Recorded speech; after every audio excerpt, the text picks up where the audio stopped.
मित्रों, बहुत सारे साधकों के फ़ोन आते हैं, मैसेज आते हैं कि आचार्य जी, हम इतने महीने से, साल से या बहुत समय से गायत्री मंत्र की साधना कर रहे हैं, लेकिन हमारी इच्छाएं पूर्ण नहीं हो रही हैं। इसका कारण क्या है? मनुष्य की इच्छाएं पूर्ण क्यों नहीं होती हैं? उसकी मनोकामनाएं पूर्ण क्यों नहीं होती हैं? आज इसी संदर्भ में इस वीडियो के माध्यम से हम आपको बताने का प्रयास करेंगे। बहुत सारे लोगों की समस्या है।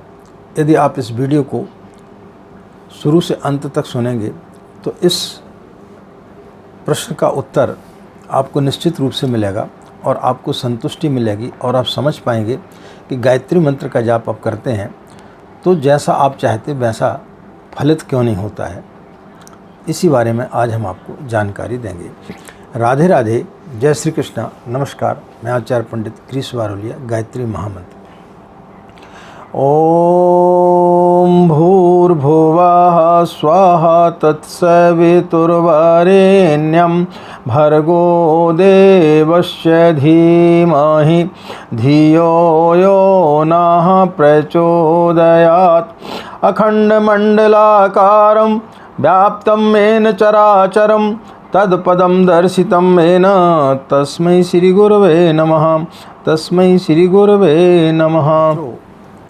आज जिस संदर्भ में हम आपको बताने के लिए जा रहे हैं, एक प्रसंग के माध्यम से हम अपनी बात को कहेंगे तो आपको समझने में बड़ी आसानी होगी। एक राज्य में सुबह से राजा के महल के समक्ष धीरे धीरे भीड़ इकट्ठी होती हुई चली आ रही थी। कुछ इस प्रकार की घटना घट गई थी जो कभी उस राज्य में नहीं घटी थी। एक कौतूहल था, लोगों की भीड़ बढ़ते चली जा रही थी। यह घटना इस प्रकार घटी कि एक सन्यासी सुबह सुबह राजा के दरबार में आया और उसने उस राजा से अपना भिक्षा पात्र भरने के लिए निवेदन किया। तो राजा ने बोला कि यह कोई बड़ी बात नहीं है, आपका भिक्षा पात्र छोटा है, मेरे पास में अपार संपत्ति है, मैं इसे क्यों नहीं भर पाऊंगा। उस सन्यासी ने कहा कि अभी तक मैं जहाँ जहाँ गया हूँ, मेरे भिक्षा पात्र को कोई भी व्यक्ति नहीं भर पाया है। आप सोच समझ करके अपना संकल्प लें। राजा मुस्कुराया, बोले छोटे से भिक्षा पात्र को भरने में क्या दिक्कत है, मैं संकल्प लेता हूँ कि तुम्हारा भिक्षा पात्र जरूर भरूंगा। उसने अपने सैनिकों से निवेदन किया, उनको आदेश दिया कि इनके भिक्षा पात्र में हीरे मोती जवाहरात भर दिए जाएं। जैसे उसके सैनिक उसमें भिक्षा पात्र में हीरे मोती जवाहरात डाले, वो खाली का खाली हो गया। सुबह से दोपहर हो गई, भीड़ बढ़ते गई, कौतूहल बढ़ता गया, लेकिन वो भिक्षा पात्र भरने का नाम ही नहीं ले रहा था। धीरे धीरे उस राज्य के राजा की जो अपार संपत्ति थी वो धीरे धीरे खत्म होते हुए जा रही थी, लेकिन भिक्षा पात्र नहीं भर रहा था। शाम होने को आई, राजा भी हार मानने के लिए तैयार नहीं था। वो भी जिद पर अड़ा था कि इसका भिक्षा पात्र में भर दूंगा, लेकिन ऐसा हुआ नहीं। शाम होते होते राजा का समस्त जितनी उसकी संपत्ति थी वो सब खत्म होने को आई, लेकिन भिक्षा पात्र ज्यों का त्यों खाली था।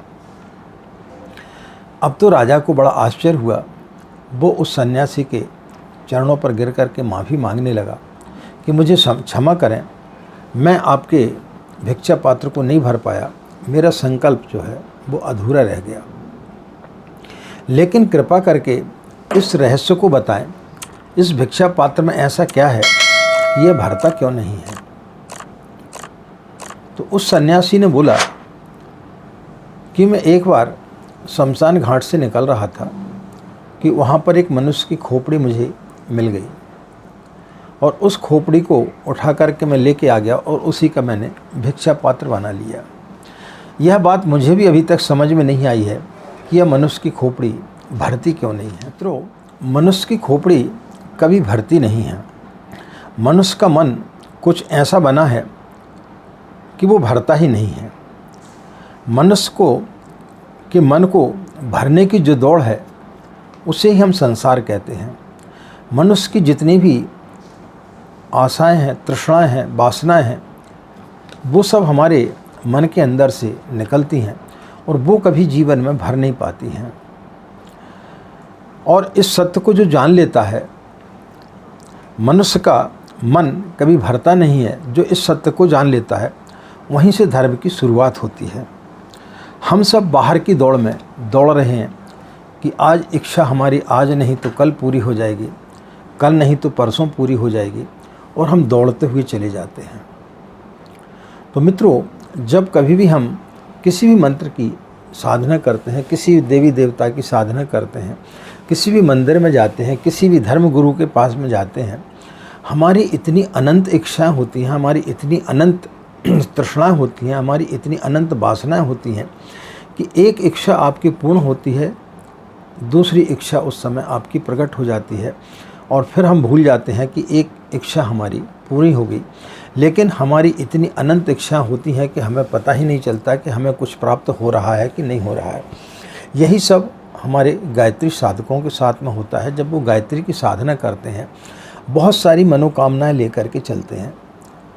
जब आप सोचते हैं कि हमारी बच्ची की शादी हो जाए, बच्ची की शादी हो जाती है, उसके पहले ही आपके अंदर दूसरी मनोकामना तीव्र हो जाती है।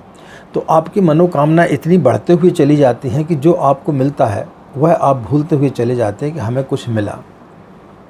तो जिस दिन हम बाहर के संसार की दौड़ को ख़त्म कर देंगे, बाहर दौड़ना बंद कर देंगे और अपने अंतर मन में झांकेंगे, तो आपको वो सारी चीज़ प्राप्त होंगी जो आप चाहते हैं। क्योंकि जब आप व्यक्ति मन के अंदर प्रवेश करता है तो वहाँ वह सब चीज़ें पाता है कि किसी जन्म में मैं राजा भी था, किसी जन्म में मैं अभिनेता भी था, किसी जन्म में मैं नेता भी था, किसी जन्म में प्राइम मिनिस्टर भी था। तो जब उन सब चीज़ों को वो देख लेता है तो सारी तृष्णाएं, सारी वासनाएं उसकी समाप्त हो जाती हैं। और जब तक हम संसार की दौड़ में दौड़ते रहते हैं, तब तक हमारी तृष्णाएं, हमारी वासनाएं इतनी ज़्यादा तीव्र हैं कि वो कभी भरने का नाम ही नहीं लेती हैं। मनुष्य का जो मन है, मनुष्य का जो सिर है, वह इतना ज़्यादा खाली है कि उसमें आप संसार की सारी दौलत को यदि डाल दें तो वो कभी भरेगी नहीं। व्यक्ति के पास में जितना ज़्यादा धन आते जाता है, पहले वो कामना करता है 100 रुपये की। जब 100 रुपये मिल जाता है तो 10,000 की कामना करता है, 10,000 मिल जाता है तो 1 लाख की, इसके बाद में करोड़ों की। यानी उसकी इच्छाएं अनंत है, वो कभी पूर्ण होती नहीं हैं।